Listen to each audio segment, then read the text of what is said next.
नमस्कार दोस्तों, आज हम इस वीडियो में आपको बताने वाले हैं कि आप लोग अपने एग्ज़ाम में संस्कृत का पेपर कैसे लिखोगे। दोस्तों, अगर आप लोग अभी तक संस्कृत में कुछ भी नहीं पढ़े हो या फिर दोस्तों मानो कि संस्कृत का कल ही आप लोग का पेपर है और आप लोग अच्छे से तैयारी संस्कृत विषय का नहीं कर पाए हो क्योंकि संस्कृत पढ़ने में काफ़ी ज़्यादा दिक्कतें होती है, तो मैं आपको एक ट्रिक बता रहा हूँ। आप 80+ नंबर लाएंगे क्योंकि हम भी लिखे थे तो मेरा 84 नंबर आया था। हमें भी वहाँ पर कोई ट्रिक नहीं था, याद करने के लिए कोई तजुर्बा नहीं था, बट लिखने का तरीका हमको पता था कि कैसे लिखते हैं। तो दोस्तों ऑब्जेक्टिव क्वेश्चन को छोड़ देते हैं, पहले हम लोग जो हमारा सब्जेक्टिव क्वेश्चन बनता है पहले हम लोग उसको ध्यान देते हैं क्योंकि ऑब्जेक्टिव क्वेश्चन आपको 100 को पूछेगा तो 100 में से आप गलत भी टिक लगाओगे ना, गलती सही मिला जुलाकर, तो 30 और 35 नंबर तो कोई रोकेगा नहीं, इतना तो आपका मिल ही जाएगा। और ऑब्जेक्टिव का भी टिक लगाने का तरीका बताएंगे कि कैसे आपको टिक लगाना है, कैसे एग्जामिनेशन हॉल में एक दूसरे से मदद लेना है, हम आपको सब कुछ बताएंगे। फिर पहले आप लोग एक बार इस वीडियो को जरूर देखना, ठीक है ना। और व्हाट्सएप ग्रुप में ज्वाइन कर लेना, जो मदद होगा हम कर सकते हैं। व्हाट्सएप ग्रुप का लिंक डिस्क्रिप्शन में हम दे चुके हैं दोस्तों, व्हाट्सएप ग्रुप जरूर ज्वाइन करना। तो दोस्तों पहले हम लोग देखेंगे दोस्तों, ये जो हमारा खंड ब का है ना, विषयनिष्ठ प्रश्न होता है और जिसको हम लोग अपठित गद्यांश बोलते हैं। जैसे हिंदी में पूछता है गद्यांश, पैसेज पूछता है आपके इंग्लिश में, वैसे ही दोस्तों संस्कृत में अपठित गद्यांश पूछता है। ये 13 नंबर का होता है। कौन नंबर का? ये दोस्तों 13 नंबर का होता है। तो ये 13 में से ना हम आपको 10 नंबर नहीं दिला दिए ना तो मेरा नाम रंजन नहीं, मैं अपना नाम बदल दूंगा। आपको 10 नंबर 13 में दिला कर ही रहूंगा, यकीन नहीं होगा तो सब कुछ लाइव प्रूफ दिखाऊंगा। तो सबसे पहले दोस्तों आप यहाँ पर दोस्तों बताया गया है ना कि अधोलिखित गद्यांशों को ध्यानपूर्वक पढ़कर उस पर आधारित प्रश्नों के उत्तर निर्देशानुसार दीजिए। यानी कि दोस्तों आपको गद्यांश दिया गया है, अपठित गद्यांश, इसको पढ़कर और नीचे दोस्तों इसी में से आपको क्वेश्चन पूछा गया है, उसका उत्तर देना है। अगर आप पहला क्वेश्चन देखते हैं तो ये 2 नंबर का है, अब इसमें 2 गए, क और ख 2 गए तो ये 2 नंबर मिलेगा। अब दोस्तों इधर आते हैं। अब दोस्तों इधर आप लोग ध्यान से देखिएगा, अगर दोस्तों मैं इधर आता हूं तो दोस्तों दूसरा में भी 2 क्वेश्चन दिया है, 2 क्वेश्चन दिया है और ये दोस्तों क नंबर का है, दोनों क्वेश्चन 2-2 नंबर का है, तो 2 गुणे 2 तो 4 हो जाएगा और उधर का 2, 6 नंबर आपका हो गया। और 6 नंबर एक लास्ट में आपका कितना है दोस्तों? लास्ट में आपका है 3 नंबर का, तो 1 नंबर ये आपका मिल जाएगा, 1 नंबर आपका ये मिल जाएगा, तो 7 नंबर हो गया। और दोस्तों मैं बात करूँ ना तो ये पहला का गद्यांश है और इसमें दोस्तों अथवा में भी दिया है। अगर आप ये ऊपर वाला नहीं बनाते हो या फिर पीछे वाला, इसके पीछे वाला नहीं बनाते हो गद्यांश, तो आप अथवा वाला ये भी बना सकते हो। अगर लगेगा कि पीछे वाला गद्यांश हमारे लिए भारी होता है या फिर समझ में नहीं आता है तो आप अथवा में एक और दिया रहता है तो इसका भी बना सकते हो। और इसमें भी दोस्तों नीचे क्वेश्चन पूछा गया है, पहला का 2 नंबर का है, 2 को ये बना सकते हो। फिर दोस्तों यहाँ पर ना, यहाँ पर अगला आपका पूछा गया 4 नंबर का, फिर इधर 1 नंबर का। अब उसके बाद से दोस्तों ब में आएंगे, 2 गद्यांश रहता है, 2 गद्यांश के बदले 4 को रहता है, 4 को में 2 गद्यांश आपको बनाना होता है, ठीक है। तो आइए दोस्तों पहले हम लोग इधर का हम लोग देख लेते हैं कि आंसर कैसे हम लोग को लिखना है। चलिए हम आपको क्वेश्चन बैंक भी निकाल कर दिखाएंगे कि इसका आंसर मिलेगा कि नहीं मिलेगा। तो दोस्तों आपको लोग पहले इसको ध्यान से पढ़ लीजिएगा। चलो मानो हमने पढ़ लिया और आप लोगों ने भी पढ़ लिया। अब बारी आता है दोस्तों इसका आंसर लिखने का कि आंसर कैसे लिखेंगे। तो मानते हैं दोस्तों ये मेरे पास आंसर शीट है, ये मेरे पास ना आंसर शीट है जिस पर हम लोग आंसर लिखते हैं। तो सबसे पहले देखो आपको क्या करना है, ये आपको क्या दिख रहा है दोस्तों, यहाँ पर देखिएगा ना। तो सबसे पहले ऊपर आप हेडिंग दे दीजिएगा, यहाँ पर आप किसका लिख रहे हो तो आप यहाँ पर पहले लिख देना, यहाँ पर आप लोग लिख देना खंड ब। यानी कि दोस्तों जो हमारा खंड ब है ना, खंड ब हम लोग लिख रहे हैं। खंड ब में क्या है दोस्तों? खंड ब यानी कि अपठित गद्यांश, यहाँ पर लिख देना अपठित।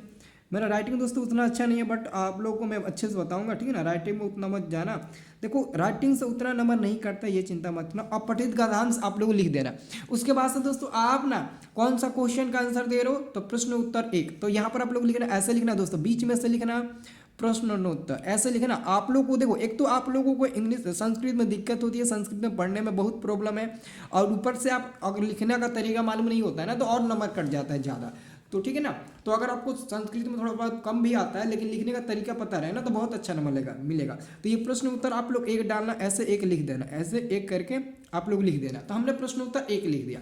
अब दोस्तों प्रश्न उत्तर 1 में किसका आंसर दे रहे हैं हम, तो प्रश्न उत्तर 1 में ना जो रोमन नंबर में हमारा 1 है, ये हमारा रोमन नंबर में 1, तो यहाँ पे लिखना प्रश्न उत्तर 1 के रोमन नंबर का जो क्वेश्चन नंबर कितना है दोस्तों, रोमन नंबर का हमारा क्वेश्चन नंबर कितना है तो रोमन नंबर का आप इसको ऐसे मतलब ना ऐसे कर देना, इसको ऐसे ब्रैकेट में कर देना। रोमन नंबर पहला का कौन नंबर है, तो यहाँ पर आप लोग कोड डाल देना, ठीक है ना। यहाँ पर आप लोग कोड डाल देना, ठीक है ना। आपने डाल दिया। अब इसका आंसर दोस्तों आपको नीचे लिखना है, इसका आंसर। अब इधर इधर कॉल लिखकर ऐसे तीर का निशान देकर मत लिखना, अब सिंपल में लिखना। प्रश्न उत्तर 1 रोमन नंबर का पहला का क का उत्तर हम लिख रहे हैं, ठीक है। तो यहाँ पर आप लोग उत्तर लिखिएगा। यहाँ पर दोस्तों हम क्या करते हैं, यहाँ पर हम उत्तर लिखते हैं। तो देखो यहाँ पर आपसे क्वेश्चन क्या पूछा गया, पहले क्वेश्चन तो पढ़ ले।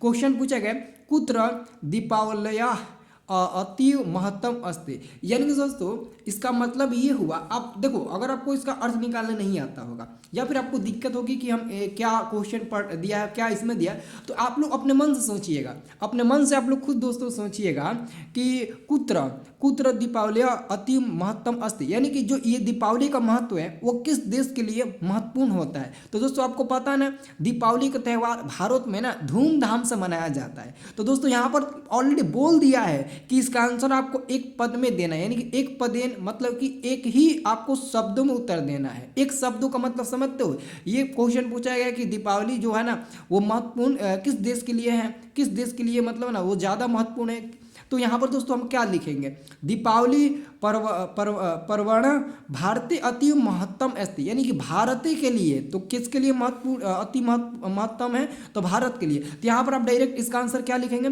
यहाँ पर दोस्तों डायरेक्ट आंसर लिखेंगे भारतीय, भारतीय आप लोग लिखना। अब दोस्तों ये हमारा एक पद में उत्तर हो गया। अब ये मत कहना यहाँ से उठाओ और यहाँ से लिख दो, वो ठीक मत आजमाना। एक तो आपको दिक्कत हो रही है संस्कृत में, ऊपर से दूसरे को बताया कि चक्कर में ये लिख लेते हो, तो ये सब आप लोग मत करना, क्योंकि कह रहा है एक पद में उत्तर दे, एक पद में ही उत्तर देना है। आपने लिख दिया भारतीय, भारतीय लिख दिया ना। अब दोस्तों आपको यकीन नहीं होता है ना, तो ये देखिए मेरे पास ये क्वेश्चन बैंक है, मानते हैं दोस्तों ये मेरे पास गोल्डन का क्वेश्चन बैंक है। अब दोस्तों इसी का मैं आपको निकाल कर दिखाता हूं उत्तर में क्या दिया है।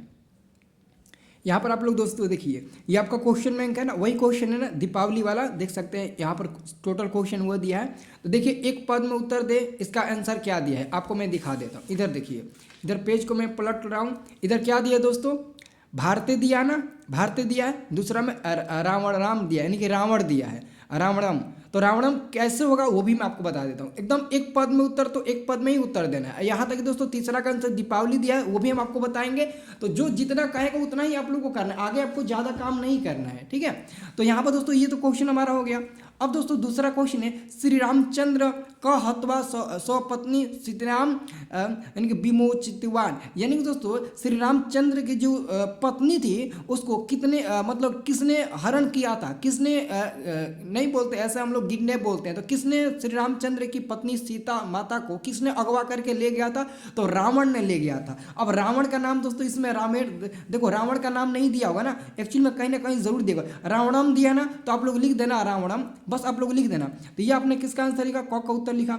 अब दोस्तों यहाँ पर हम दूसरा है, यहाँ पर लिखेंगे दूसरा, यानी कि नहीं रोमन नंबर का पहला ही लिखेंगे, पहला लिखेंगे। पहला का क्या दोस्तों, पहला का ख है ना, तो पहला का ख लिखेंगे। और यहाँ पर थोड़ा सा अच्छे से आप लोग कर लेना, पहला ख लिखेंगे। और उसके बाद से क्या हमारा था दोस्तों, हमारा मिला था रावणम, रावणम।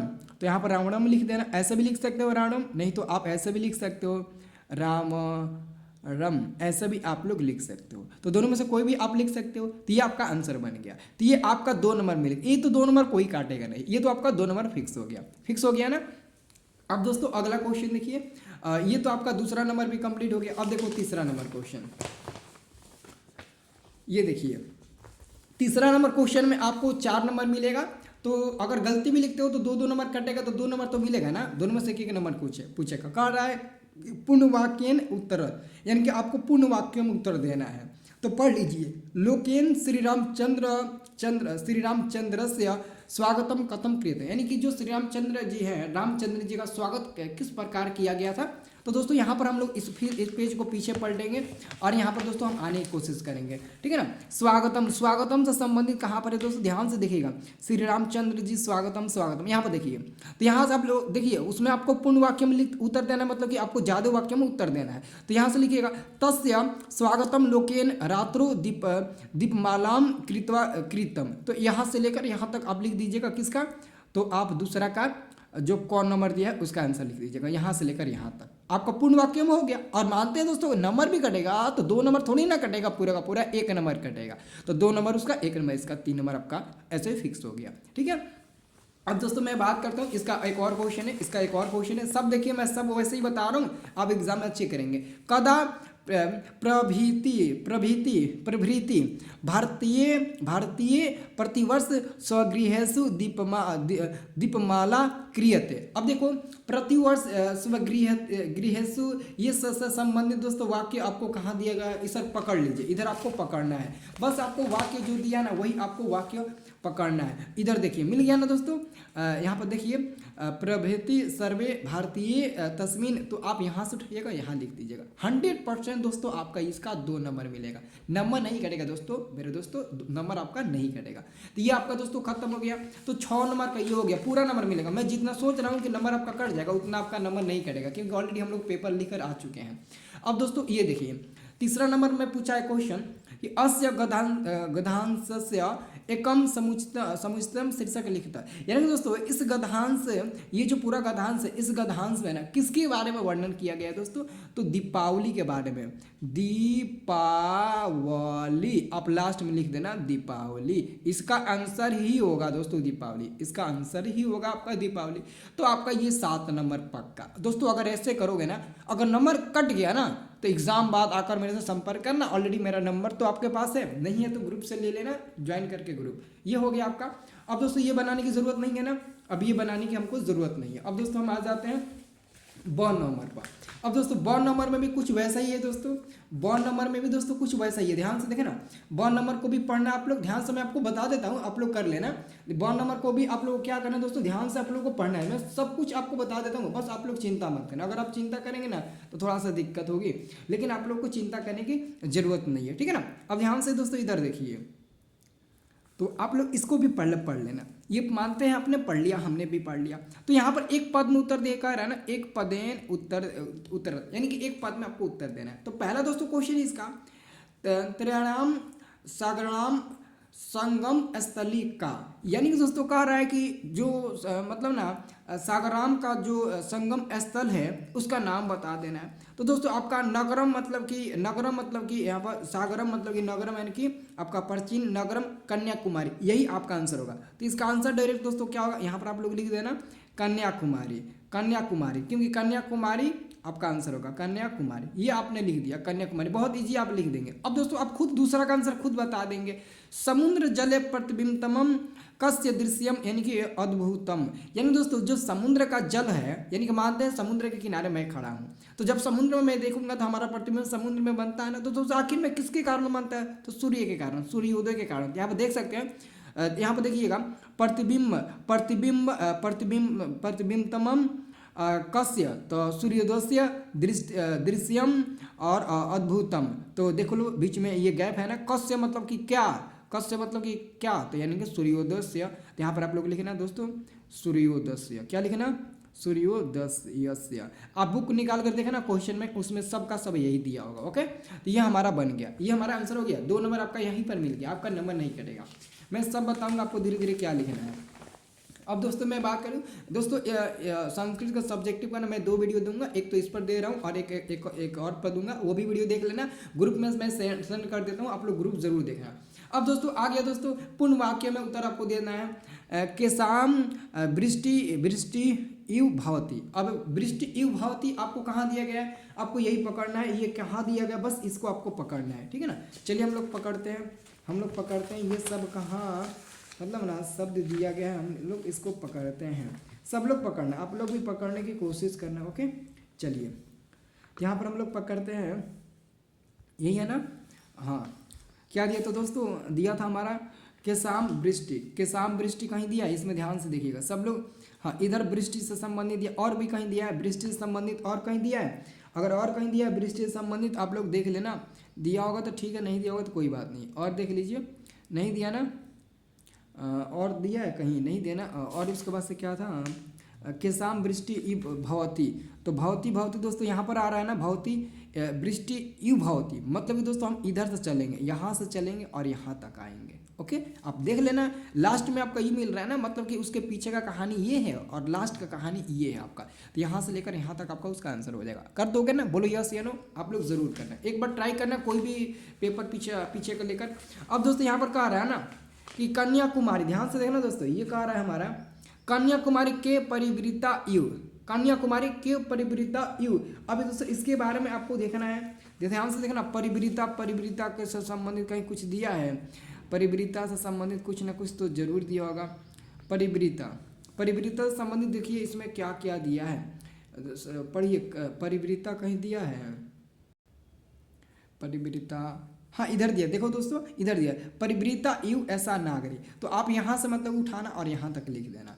आपका 2 नंबर इसका, 2 नंबर इसका, कितना हो गया, 2 2 4 और 1 नंबर इन दोनों का, 1 नंबर इन दोनों का, 6 नंबर और 7 नंबर पीछे आपने किया, 7 + 13 नंबर। 13 नंबर कोई रोकेगा बताओ? मैं एक ही दिन में आपको बता दिया। ये रटने वाला चीज़ है कोई दोस्तों, ये पहले से रटने वाला चीज़ है, नहीं है ना रटने वाला चीज़। तो जल्दी इस वीडियो को लाइक करो अगर ये वीडियो अच्छा लगे तो। अगर इतना लिखोगे ना तो 13 में से 2 ही नंबर अगर कटेगा तो कट सकता है, नहीं तो 13 का 13 नंबर मिलेगा। राइटिंग रहेगा तो पूरा 13 का 13 नंबर आपको मिल जाएगा, ठीक है ना। तो लाइक ज़रूर करना दोस्तों। अगले वाले वीडियो में है ना हम आपको ना इसके आगे का जो प्रोसेस है ना, इसके आगे का हम आपको प्रोसेस बताएंगे, क्योंकि ये तो आपका बन गया ना, अथवा में था तो एक ही बनाना था। अब दोस्तों पत्र में आएंगे दोस्तों, पत्र भी लिखने का तरीका आपको बताएंगे कि अगर मानते हैं पत्र आ गया 6 को पूछेगा, 4 को पूछेगा, इसमें 2 लिखना है, वो भी हम आपको पत्र बताएंगे। मानते हैं दोस्तों आपने परीक्षा शुल्क माफ करने हेतु पत्र आपने याद करके गए, लेकिन ये क्वेश्चन नहीं पूछा, दूसरा क्वेश्चन पूछ दिया, तो इसी क्वेश्चन को दूसरे में बनाकर कैसे लिखना है वो भी मैं आपको बताऊंगा अगले वाले वीडियो में। तो देखना है अगला वाला वीडियो, तो लाइक करो जल्दी से और कमेंट करके बताओ।